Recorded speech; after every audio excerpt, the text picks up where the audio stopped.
Hey everyone, real quick before we dive into today's video, let me ask you a couple of questions. Do you struggle with your mindset or some of the habits that you have?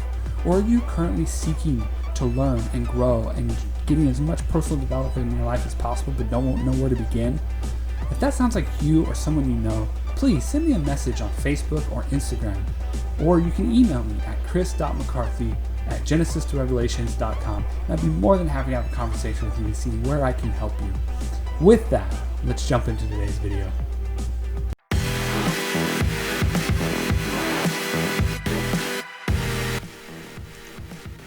Just because you fail once doesn't mean you're going to fail at everything.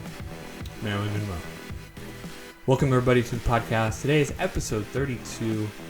Like I always do, let's jump into a little bit of gratitude time. What are you grateful for today? What did you wake up and go, I am grateful for blank? Well, today I'm grateful for learning to see failure as a growth experience rather than a defeating one. So if you haven't caught it today, we're going to be talking about fear of failure. And so let's jump into, let me give you some signs of why you might have the fear of failure. And these are not official diagnostics, but if you feel that these certain criteria are very characteristic of you, very being an important distinguishing marker, since we all feel these things to some extent, you might want to examine the issue further, either by doing more reading about it or talking to a mental health professional or maybe doing some journaling. So jumping into them, let's get started. Failing makes you worry about what other people think about you. Failing makes you worry about your ability to pursue the future you desire. Failing makes you worry that people will lose interest in you. Failing makes you worry about how smart or capable you are. Failing makes you worry about disappointing people whose opinion you value. You tend to tell people beforehand that you don't expect to succeed in order to lower their expectations. Once you fail at something, you have trouble imagining what you could have done differently to succeed. You often get last-minute headaches, stomach aches, or other physical symptoms that prevent you from completing your preparations. You often get distracted by tasks that prevent you from completing your preparation, which in hindsight were not as urgent as they seemed at the time. You tend to procrastinate and run out of time to complete your preparations adequately. So what do you do when you have the fear of failure? Well, the primary problem with addressing fear of failure is that it tends to operate on an unconscious level. For example, you might feel it essential to finish writing out your Christmas cards because you promised to send them off by the end of the weekend, even though you were also about to take your final exams for college. But there are two important things you can do to conquer the maladaptive ways fear of failure can influence your behavior. So what can we do when we have that fear? Well, first and foremost, we can own the fear. It is important to accept that failure makes you feel both fear and shame, and to find trusted others with whom you can discuss these feelings. Bringing these feelings to the surface can help prevent you from expressing them through unconscious efforts to sabotage yourself, and getting reassurance and empathy from trusted others can bolster your feelings of self-worth, while minimizing the threat of disappointing them. Number 2, focus on your aspects in your control. Identify aspects of the task or preparation that are in your control and focus on those. Brainstorm ways to reframe aspects of the task that seem out of your control such that you regain control of them. For example, if you failed to find work because you just don't know the right people, set the goal of expanding your network by going through your address book and or Facebook and or social media contacts and reaching out to everyone you know who might help. Even if they are not in your field, they might know someone who is. This is something I see people struggle with, both of them actually, owning the fear and focusing on things they can control. There are lots of things in our life that we can't control. We can't control when we're going to die. We can't control the weather. We can't control if it's going to be hot or cold. We can't control what other people do. And a lot of the times we have that fear happen. For instance, if we're going to go out and give a very big talk about a subject that we know really well, And we're going to do it in about, let's say, about in front of 10,000 people. You cannot control what those 10,000 people think of you. You can't. There's just no way.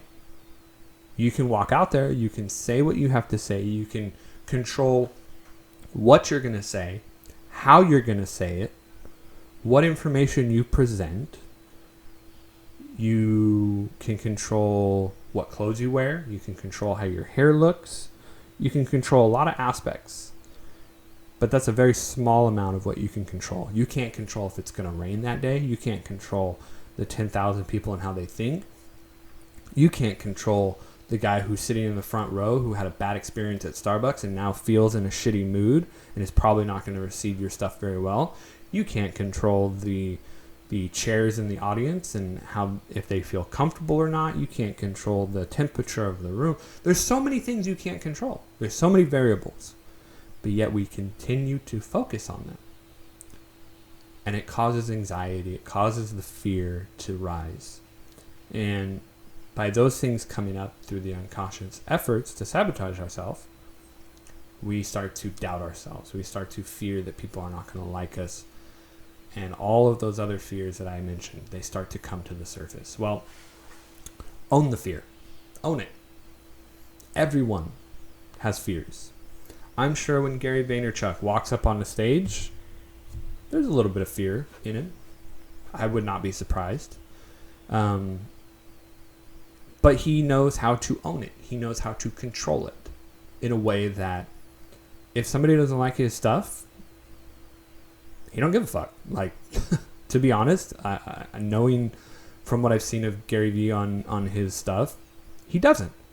And I like that. I like that he owns that fear.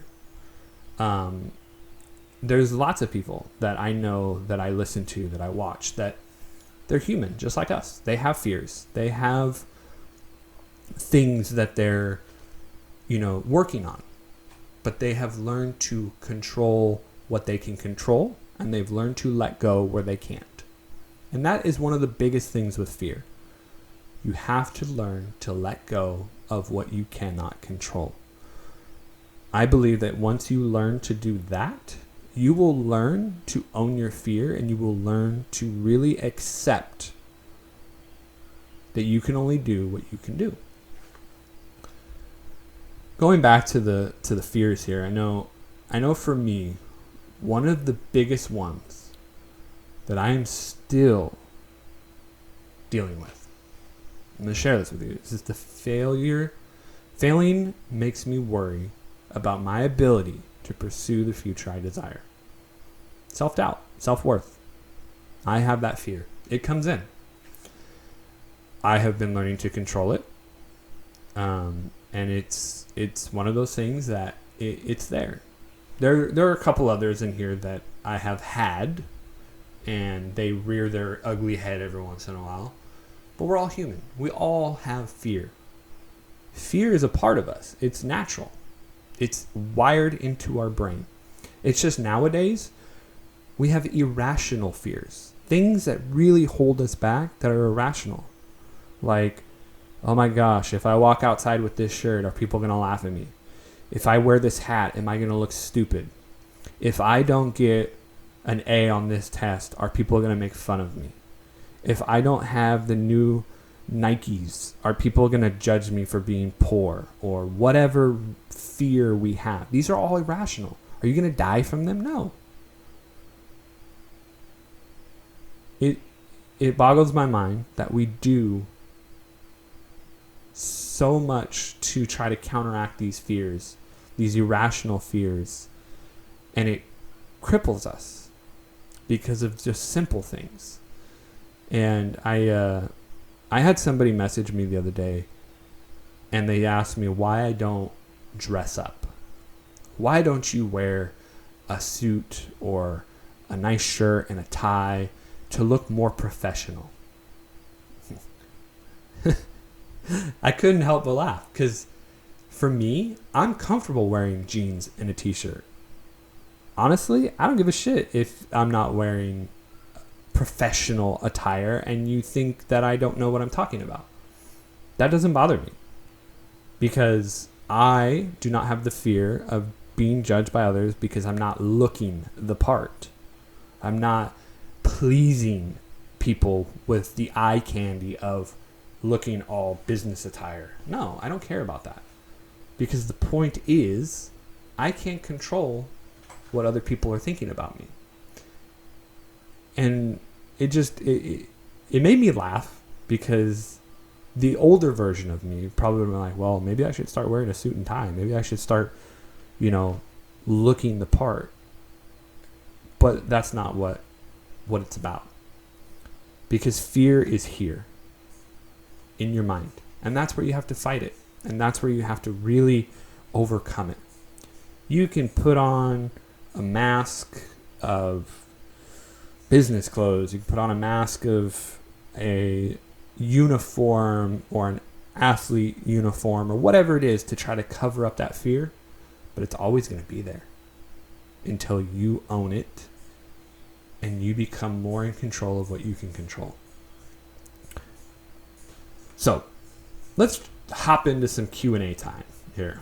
Q&A reflection time. This is where I like to give you some questions to really think about what we talked about. What is the primary reason for the fear you have? Think about it. Out of those things that I suggested, or maybe it's something else, what is the primary reason for the fear you have? What new healthy habits are you going to implement to overcome these fears? And last, what was most useful in this information for you?